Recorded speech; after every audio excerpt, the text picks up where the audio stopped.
what was your first reaction when they told you, you know what, it's gonna get as dark as ever, but we're gonna have some music? Well, music was such a big part of the first film, and such a big part of the transformation that Arthur goes through from Arthur to Joker. So that kind of like that key moment in the bathroom where he starts kind of moving, and of course towards the end of the film, one of the last scenes where he's with the social worker at Arkham, and he starts singing this Frank Sinatra song. And so it felt like it was a natural extension of those moments, but it now is fueled by something different. The first time, the kind of music and the dance is fueled by this experience of, well, really of violence. And this time it's fueled by this experience of love. And so I just thought it was a really interesting idea to kind of flip our interpretation of that and how it comes alive in Arthur. And it just felt different, and it was surprising and audacious. I think it depicts a part of society that I personally don't like, which is we are adoring a lot of people who we shouldn't adore or take as examples. What's your take on that? I don't know. I don't know, but I think what this film does is it's like it examines the possibility of looking at what is at the core of this behavior. People, I don't think, are born evil, and I don't think they're born wanting to cause pain to others. So often what we see is this is a reaction to traumatic events, and usually childhood events. And I think that it's important to have empathy and understanding for those people. It's very easy for us. I mean, you think that there's like adoration for these criminals, but I think more often than not, it's also easy for us to stand in judgment and turn against people, which, you know, in some ways it's understandable. It's a normal reaction to have.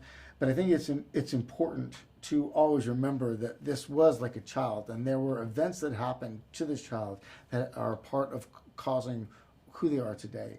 And so hopefully these films are allowing us to look at a criminal in a different way, and maybe one with a bit more understanding, and I think that that's important.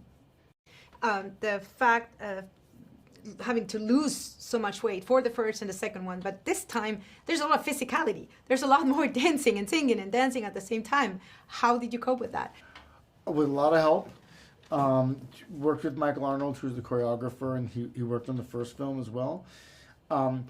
It's just like anything. There are times where, we were like working on this tap sequence and this waltz sequence for like 2 hours a day, and inevitably you come in and there's days where, Michael Arnold would say like, okay, let's start with the shuffle, and I'd go, Michael, shut up. And I'd be so hungry and so tired. And he's the sweetest guy. He does like what great teachers always do, is they just like understand what you're going through. He says, I understand. I know it's frustrating. I think if you start with the simple parts, the rest will come to you. He was so good to me. Like I'm going to call him after this and say thank you again, because there were times where I think I was probably very difficult to deal with. Because I think you just get exhausted. But we had a lot of espresso, and I think that there was, I would talk to Todd every day, and we would talk about that sequence. And I had Stephanie, Lady Gaga, and I would be I'd be practicing the song to her singing, and it was so inspiring, like hearing her perform these songs. And it wasn't even like the live version. I knew that when we got on there and got live, she was going to give everything, and she did. Like her veins are like bulging out of her neck, and she's bleeding from playing the piano. And I think all of that like just inspires you and gives you the energy that you don't have, right? And I think that's what it is. It's relying on other people. That tap scene, master. So amazing. You did it. Thank you. Thank you so much. So nice to see you. Lee is more psychotic and dangerous than Joker, I think. She is just a groupie for murderers. Take me to a scene in which she is as psychotic as she can be. What is going through your mind? What are you telling your body? You know, I think there's a lot of different moments in the film that Lee's kind of psychotic behavior and nature comes out, and I think one of them that comes to mind that is kind of the most lethal is when she goes to visit him. Yes, that scene. We're not gonna tell what happens. But let me see the real you. Yeah, that in that scene, like she's kind of weaponizing something that means a lot to him to get Joker to come out, because that's what she wants. She I mean, in so many ways throughout this whole film, Lee is like seducing Joker out of Arthur, and you know, that's complicated, right? Because you could argue that so many reasons why Joker came out of Arthur in the first film. So, you know, she plays with fire because that's what she wants, and also it's part of who she loves. I'm not lying when I say when the screening finished, you could hear a pin drop. Total silence. And I think that it's because the movie depicts our society very accurately.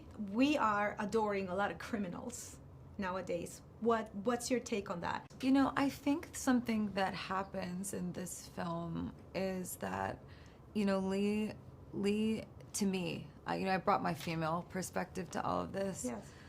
Lee loves Joker, but she loves Arthur too. And there's a complexity to that because of who he is, what he's been through, and the things he's done. And, you know, I did a lot of research about women that loved someone that had been in prison or that was in jail. And, you know, we talked a lot on set. I would always say, like, this really happens. This is real.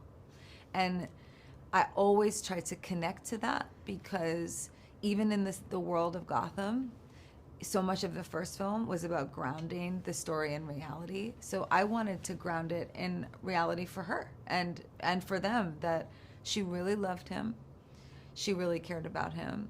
And she also really wanted to pull out a side in him that is problematic.